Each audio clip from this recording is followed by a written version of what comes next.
Oi.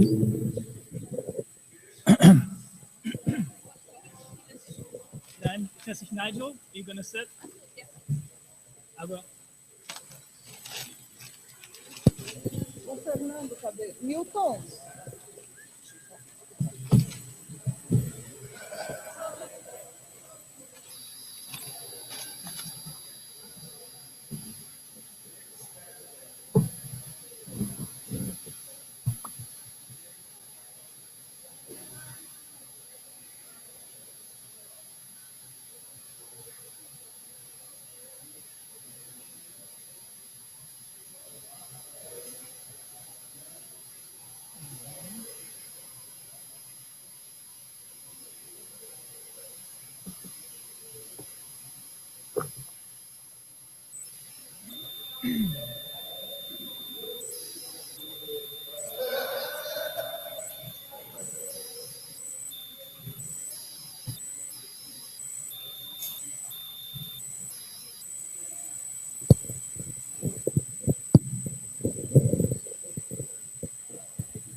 Hoje.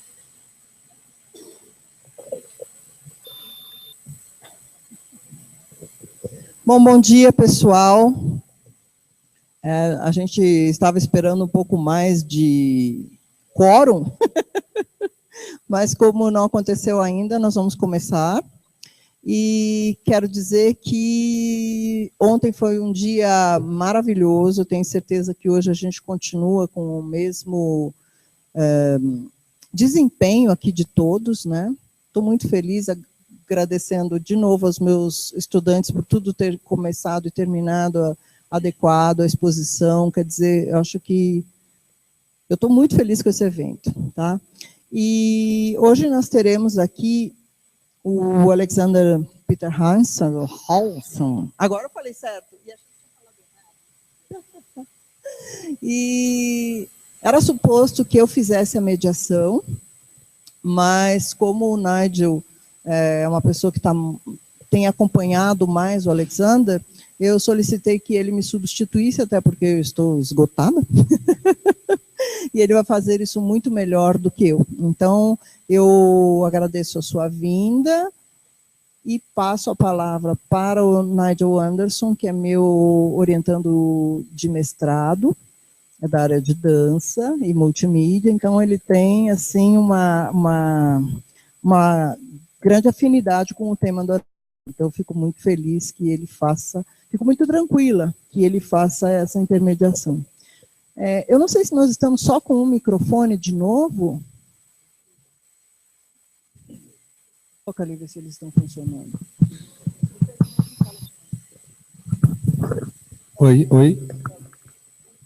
Eu acho que está funcionando, a tradução está ouvindo? Aqui? Tranquilo. Ok, então temos o som resolvido hoje. Então, agradeço imensamente ao Alexander poder ter vindo. Fico super feliz que nós tenhamos conseguido te trazer. Desejo uma ótima fala, como eu tenho certeza que vai ser. Tá bom? Obrigada. Então, bom dia a todos, novamente. A gente vai abrir hoje o dia com o Alexander Peterhaensel, que é um artista interdisciplinar, né, do audiovisual, performer, compositor e pesquisador.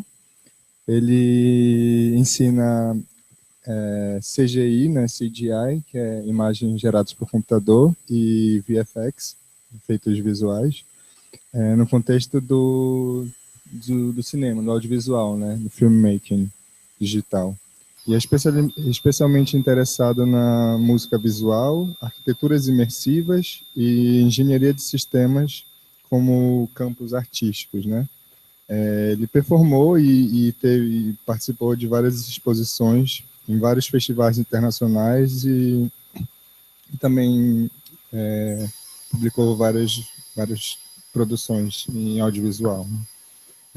Atualmente ele é parte de um grupo, Kairos Theory, que é uma pesquisa artística, e é membro do grupo de pesquisa GIP, aqui na Unesp, e desde 2014 é professor assistente de Moving Image na Universidade de Artes de Berlim, no Instituto de Arte de Berlim, e Acho que é isso. Qualquer coisa, acessem o site dele, alexanderpeterhaensel.com. Passo a palavra para o Alexander. Fiquem à vontade, sejam todos bem-vindos. Muito obrigado. So yeah, thank you very much for inviting me. It's and giving me the opportunity of being part of the Grupos. It's a great pleasure. And thanks to all the organizers for all their immense work to make this event happen. It's really great, having a great time. Thank you all. Also, thanks to all the participants for their very inspiring contributions so far yesterday. It was really interesting. Thank you. And I hope I will be able to give some inspiration back now. Thanks all for coming, and let's dive into it. Also, thanks very much, Ellen, for her very inspiring talk yesterday. I'd like to pick up on two aspects of it while you were talking already. I started writing a bit because I was really inspired. And I want to try to span an arc to what I'm going to talk about today. Two things. First, you looked way back in our history as a species and how art has been part of our existence. Today, I'd like to look at the very contemporary artistic practice and try to point out a little bit into the future of our visual creations. So that might be the overarching. The second point you mentioned, you made fantastic points about interdisciplinarity. I'd like to pick up. I truly believe that artists and designers have a very huge word to say, very important input in the creation of our future realities, and not only the STEM subject, as you put it so clearly. So I'd like also to hint at this kind of overarching concept of why I am teaching, researching and creating the stuff that I'm doing. I think interdisciplinarity is a core concept of understanding our world and growing as human beings, as you also mentioned yesterday.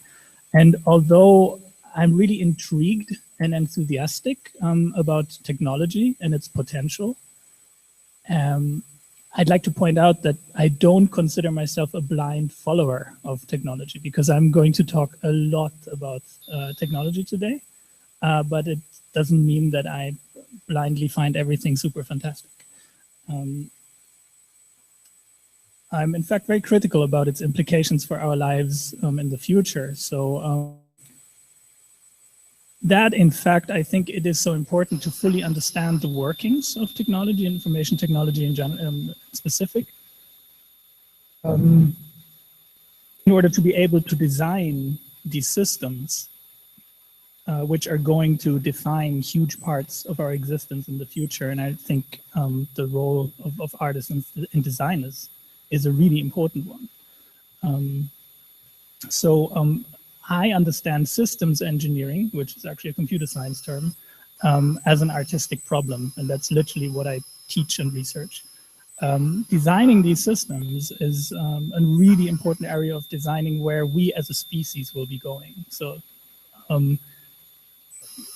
this should not be left only to calculation. I think that's so.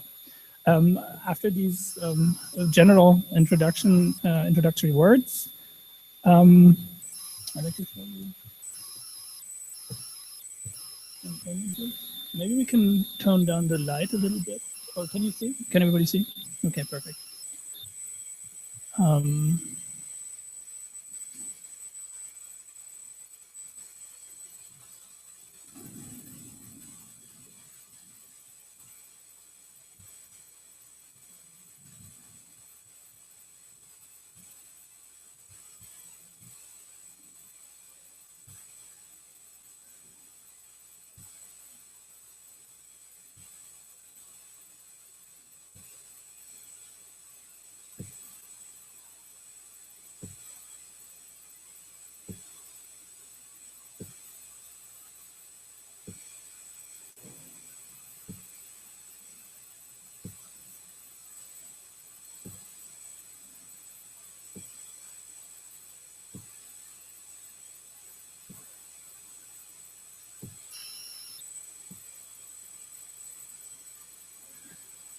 What do these three scenes we just saw have in common? Some of you might have recognized some of them, some of the imagery. It's not so important really what they are. We can talk about it later. The point is, they all convey speculative or hyper-elevated spaces of experience, which only became possible to visualize by inventing new production methodology, for which I would like to propose the name inverse virtual production. And I'm going to talk about later what that might be. All these images that you just saw, they all push the boundaries of our visual experiences by creating something which I would like to call algorithmic experience spaces. I would like to propose that term. And they did so by deliberately pushing the boundaries of visualization techniques by means of artistic research in its fullest sense. So today I would like to discuss what makes these algorithmic spaces of experiences special, how these visualizations were produced, what inverse virtual production means or could mean, and touch a little bit on why this is relevant for the new wave of virtual and augmented realities that we are facing now. So what could algorithmic spaces or realms mean? Here's how I understand it. Information technology, understood as a basis for the creation of speculative spaces and speculative experiences of spaces, the relation between the virtual spaces and physical spaces. And here are some examples of what I would call algorithmic spaces or realms. For example, visualizations of the unrepresentable, what we, for example, like we see it here, the interlacing and entanglement between visualizations for research, scientific visualizations, architectural visualizations, and visualizations of immersive spaces. AI-based visualizations, for example, visual effects architectures, speculative architectures, hyperreal spaces, also information spaces, and many more. Just to give you an idea where I'm getting at. So lately, we can observe that an entanglement between virtual and physical spaces becomes more and more dense.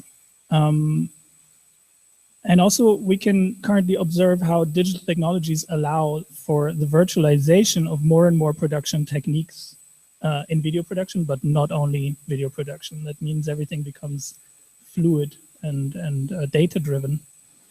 And CG visualization strategies play a major role in the observed virtualization of production processes. So now we're touching also computer science and management fields, which also overlap.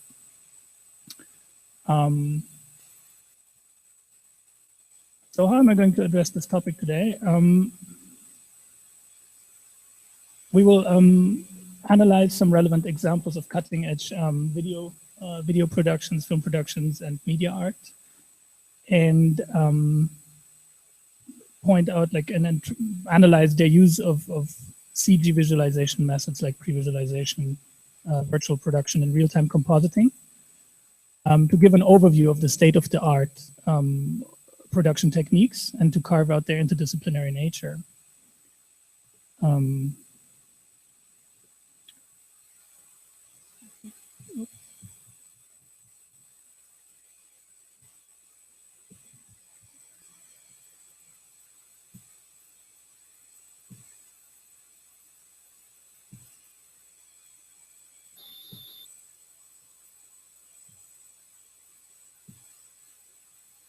Yeah, why?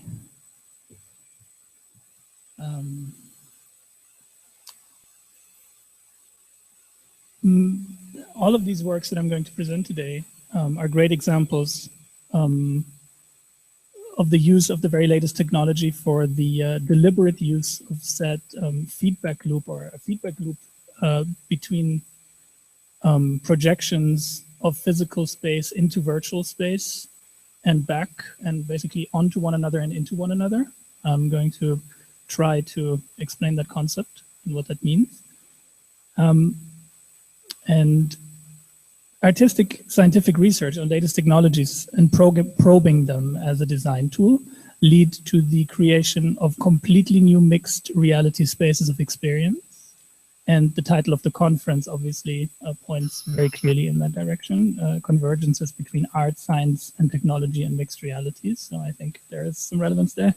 And this multiple entanglement and projection of virtual and physical space into and onto one another allows for the creation of super elevated, and in the truest sense of the word, augmented spaces of experience. And hence the main theme of our conference here is lugares da experiencia, places, sites of experience. I think there we have the link.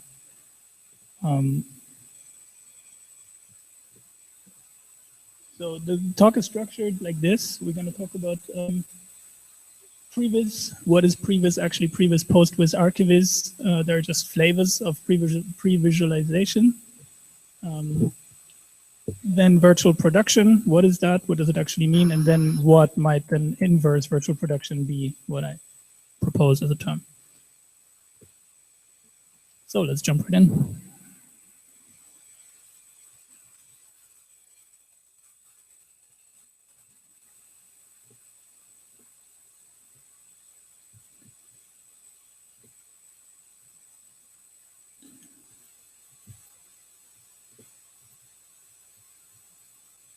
So previs, or yeah, which is short for pre-visualization, sorry, is basically rudimentary computer animations which visualize the planned scenes. It's basically an animated version of a storyboard, and it helps. Previs helps a lot to coordinate the processes between all the production departments. And here we can see some screens. Sorry. Here we can see some screens of a software. It's even an app. It runs on the iPad for designing shots and designing a film basically before even shooting it, but shooting it in virtual space. As you can see clearly already, how this software overlaps between architecture and filmmaking. It's literally in between, and it's a new kind of software realm that is being created at the moment. And it's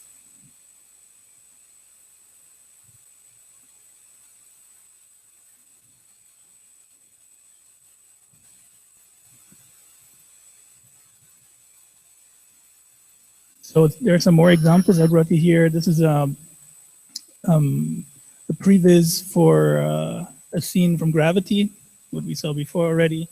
Also here you can see the clear overlapping of architectural design tools and basically filmmaking. So the 3D tools to create spatial experiences and these 3D tools to create narratives and computer driven spaces that are just visual experience, they already start overlapping.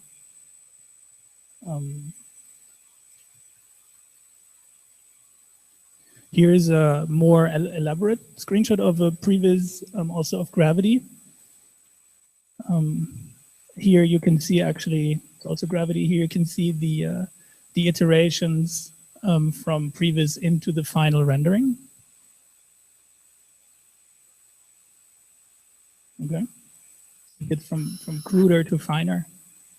Whereas this movie, we're going to talk about it in more detail, is very special because it's entirely created in the computer. Only the faces of the actors are real. All the rest is created in the computer. So that is previs and architectural visualization basically overlapping. So my first example that I want to talk a bit more is from a movie called Inception. Christopher Nolan which is a very interesting movie when it comes to architecture and architectural concepts and visualization of spatial concepts. And there's one scene in the movie that I'd like to show you really quick. It's about a staircase. I don't know who of you maybe remembers the scene. It's really special. Let's have a quick look.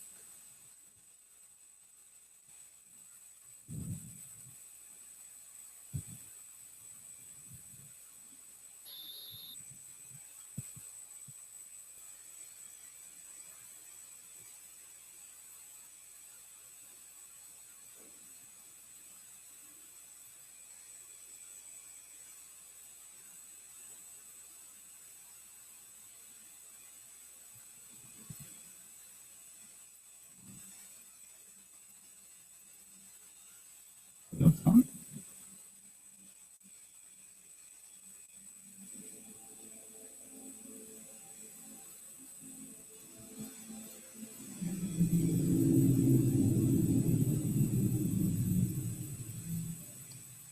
Maybe the sound is in several channels. Wait a second.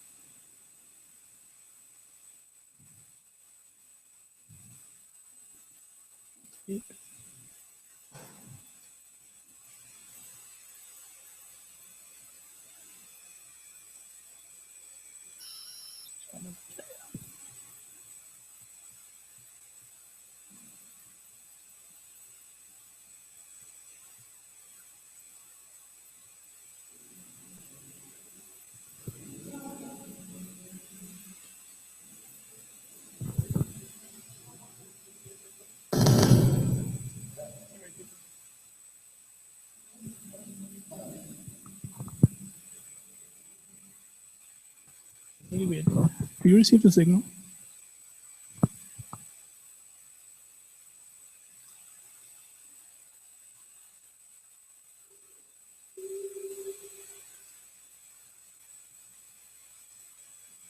Turn it down.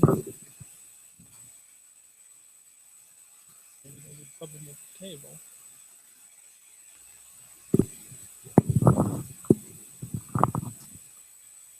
Listen.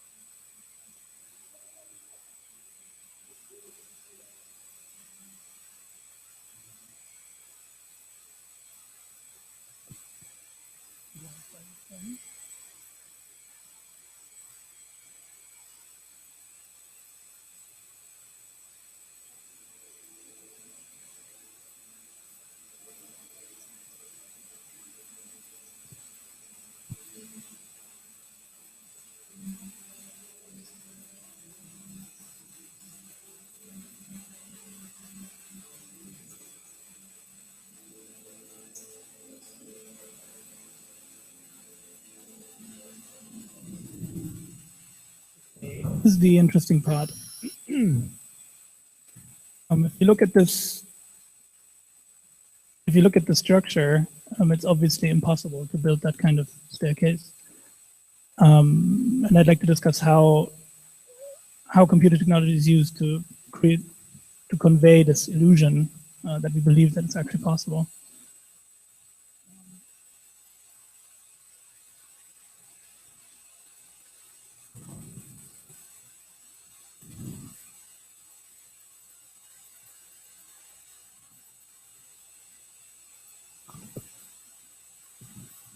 So why, first of all, why is this special?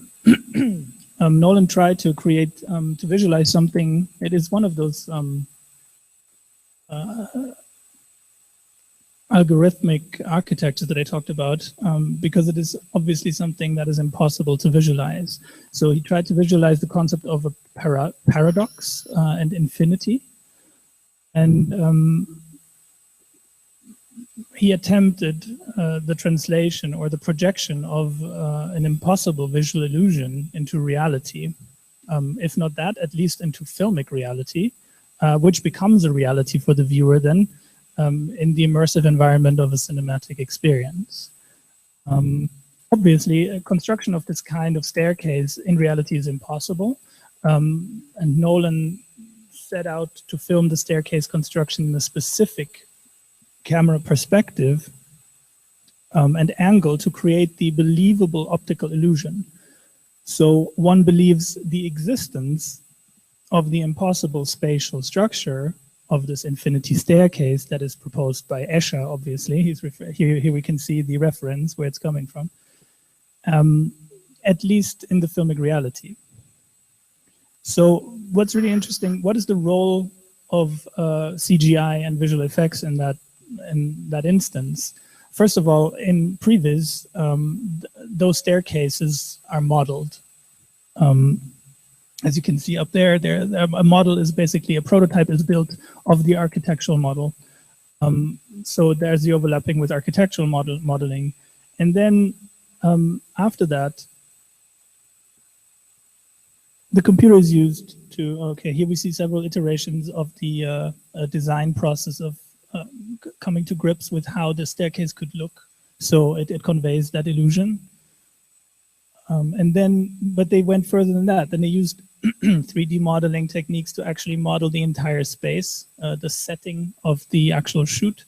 And then they, in a third step, they created a camera or several cameras and the crane and everything in order to measure out where to put the camera, how the lens has to be, the parameters of the aspect ratio and the lens in order to actually make that shot happen. So this is like a counter shot. There you can see the crane and the camera mounted on it. And in the shot before you saw, that's actually the point of view of the camera. So previs means to actually virtually shoot a movie before you actually shoot it. You shoot it in the model. You shoot it in virtual space in 3D. And only when you're really happy with the results and you know that things are going to work out, then, only then you're going to actually go out and shoot with a physical camera. That is that virtualization of the production process that I talked about. And it is really interesting because obviously it helps a lot of aspects of the production to save money and time and cost because you're working in a model. Yet it is very interesting to see how architecture and filmmaking are totally overlapping here as a discipline.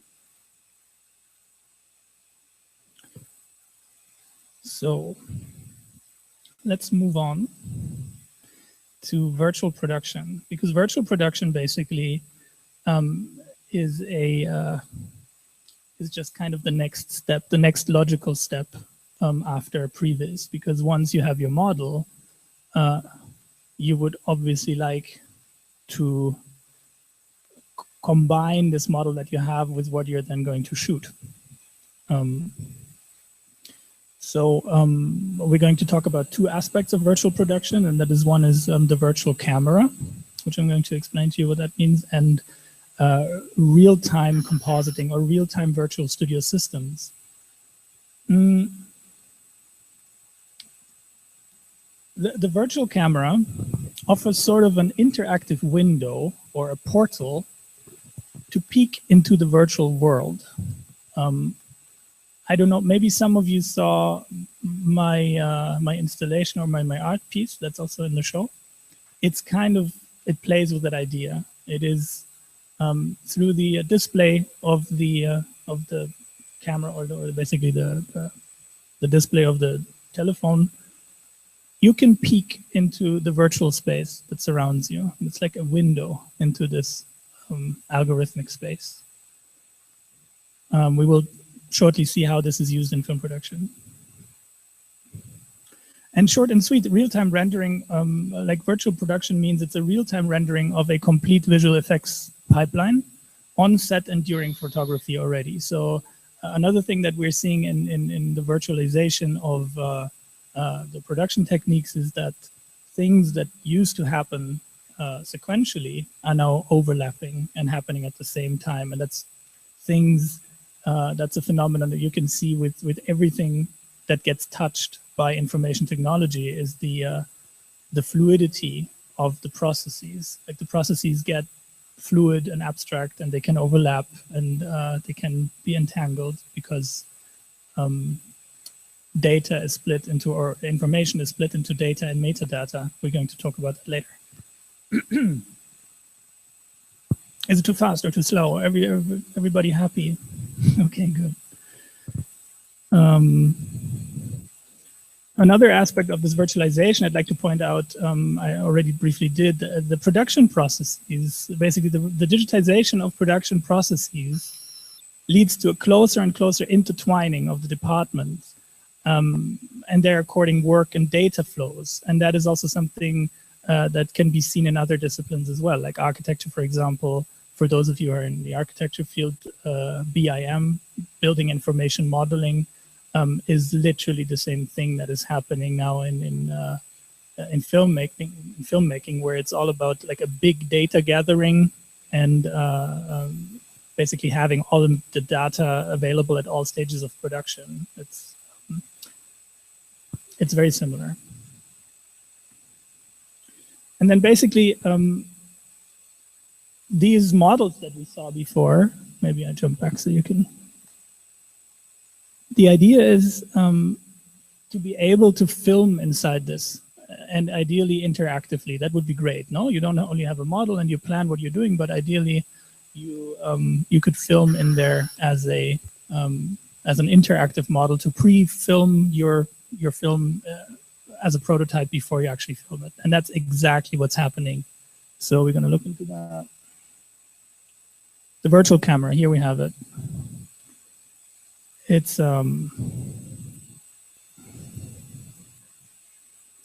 literally gaming engines or game engines are used to model the scenes of a film, and then you actually have a physical interface, which is the guy's holding it there. It's not a camera, it's literally a rig. It's just a camera rig, which looks a lot like a camera, but it's not. And it has a display, and through that display, you literally, it is your window into that virtual world. And the whole system works in real time. So you walk around in space, you're triangulated, and look into your 3D scene. It's literally like a game, and it's a game engine. So the gamification of the production process. And with that, it's a 3D scene, and it can be interactive, and you can also animate your actors beforehand. So literally, you're in this gaming environment, and you shoot your film in that thing, and all the shots that you take are recorded, and so you shoot in this model, and you use it. You can edit the film before even anything has been done in reality.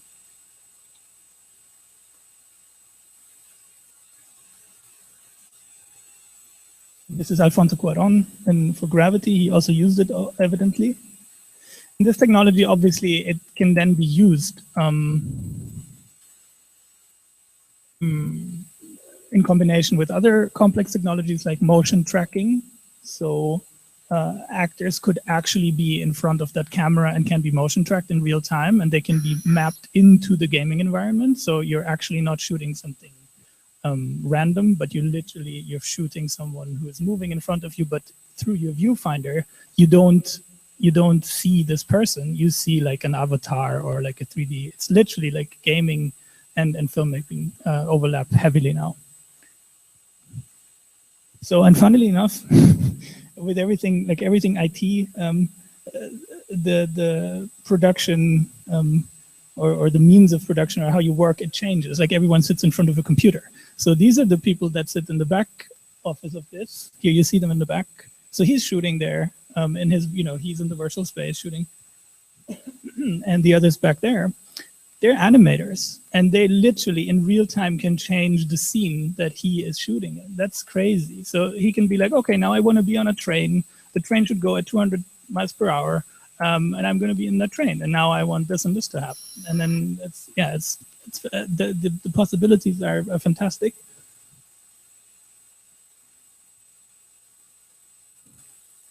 And another thing I wanted to point out is that how the boundaries between several disciplines start to blur here, obviously. So storyboarding the visual effects, prototyping, game design, gaming, video photography, direction of photography, direction, architecture, animation, and acting and performing, just to name a few. They are all part of this kind of filmmaking, or are really happening at the same time. So you have all the departments literally working together at the same time. It's really crazy.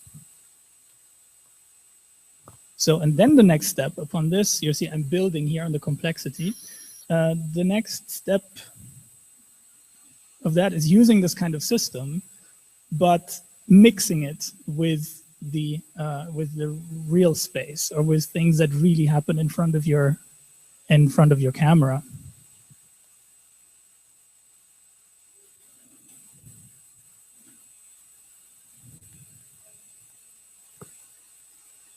What's up? Keep going. Oh, really? They don't hear me?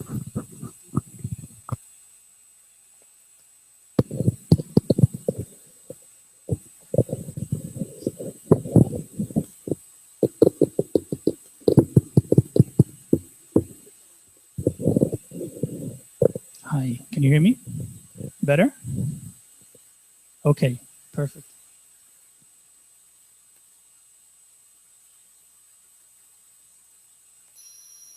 So the next logical step would be to combine the ability to look through a virtual window into the virtual space, but to actually combine it with something that is really happening in real space. And that's exactly what it is. That is virtual production right there. So here you can see the camera. This is the camera here on the rig. It's shooting green screen. This is what we're seeing through the viewfinder. It is showing us a 3D rendering of a scene, yet the camera is tracked in real time, and it moves as if it were in that scene. And this, although it doesn't look like anything big, this picture right there has a lot of implications for filmmaking. It's really crazy, actually, and it's one of those feedback loops of projection between virtual and physical spaces. I'm going to explain why. So this is the camera that's shooting us. We are this guy. And this is basically the video feed of that camera. So get that, it's really crazy. He's standing in a green screen environment, obviously, but he's shot in real time. He's composited in real time into some 3D scene. It could be anything. It could be anything while he's filming that thing. So it's a very beautiful feedback loop right there, video feedback.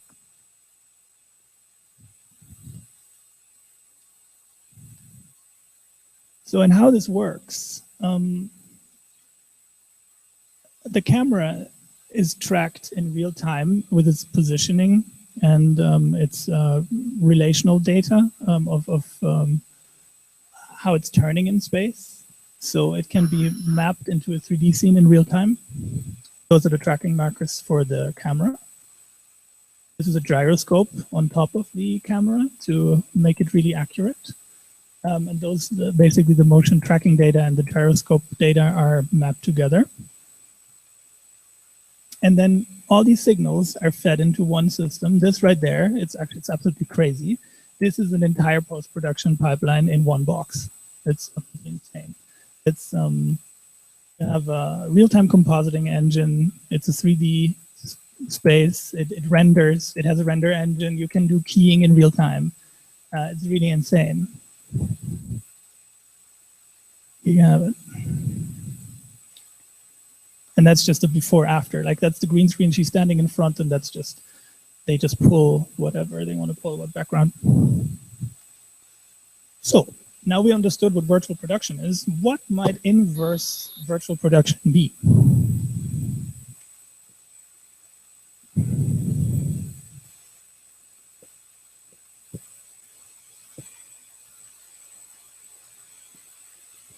So to my understanding, it would be kind of the outward eversion of the virtual space into and onto our physical space.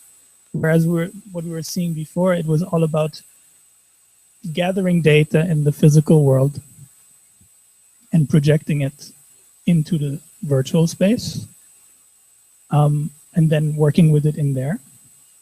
What I want to talk about now is the next step, obviously, of taking this, what's happening in the virtual space, and projecting it back onto the physical space. And that feedback loop I want to get into is then would be systems where these data flows could be literally mapped into an endless feedback loop.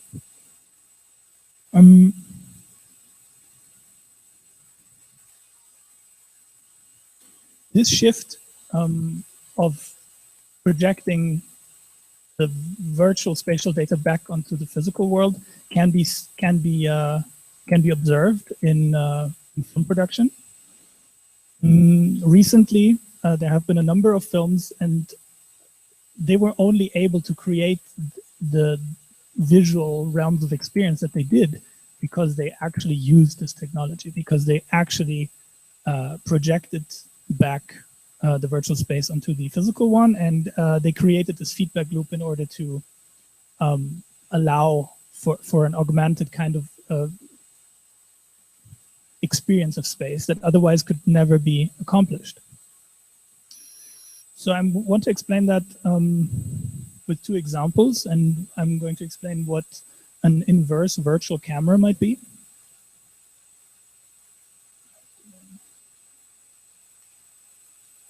I'd like to show, for each of them, I'd like to show an example.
Can you turn up the sound a bit? There's something wrong with the sound.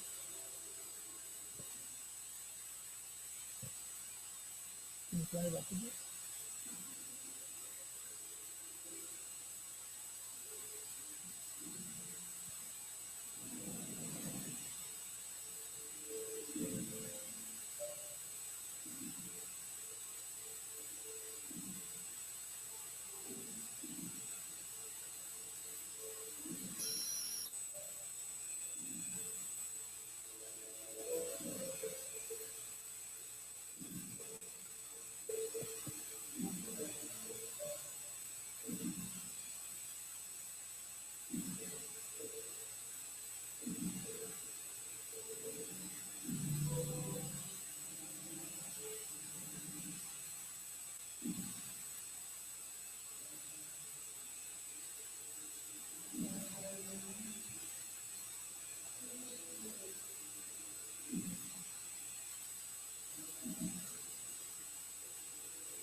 Sorry about the sound. There is something wrong with the sound. There is no bass in the sound.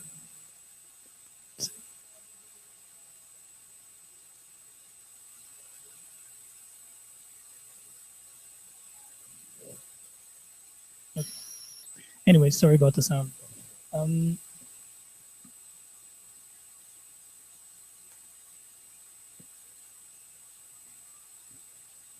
So what is happening here and what are they trying to visualize first?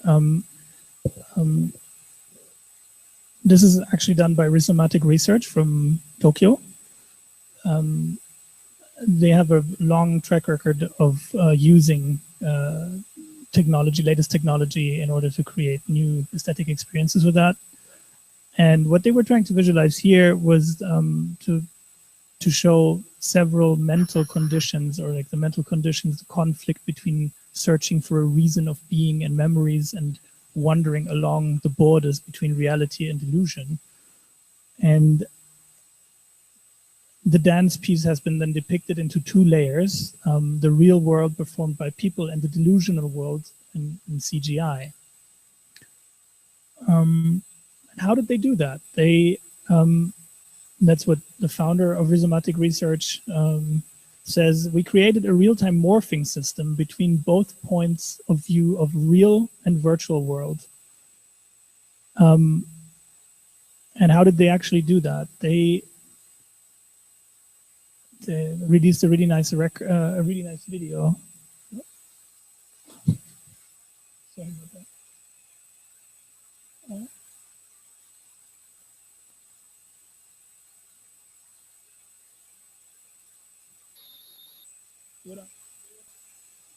Really?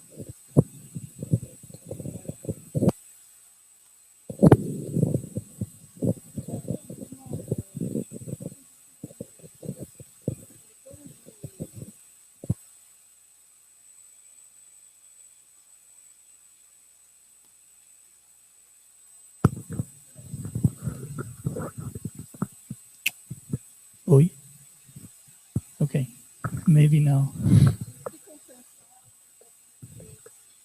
Yeah, well, I mean, we can rotate between the microphones.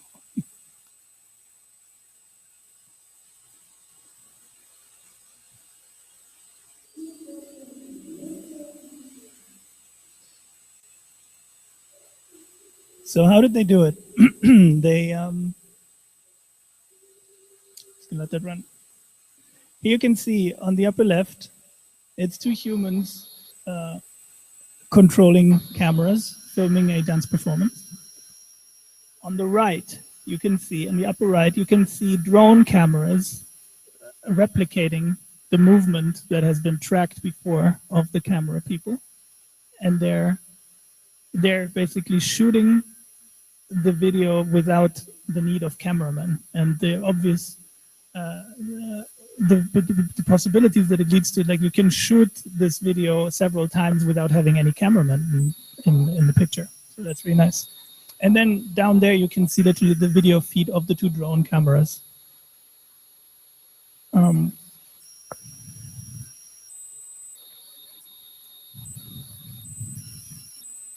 So what's happening there? The camera is moved by a human operator.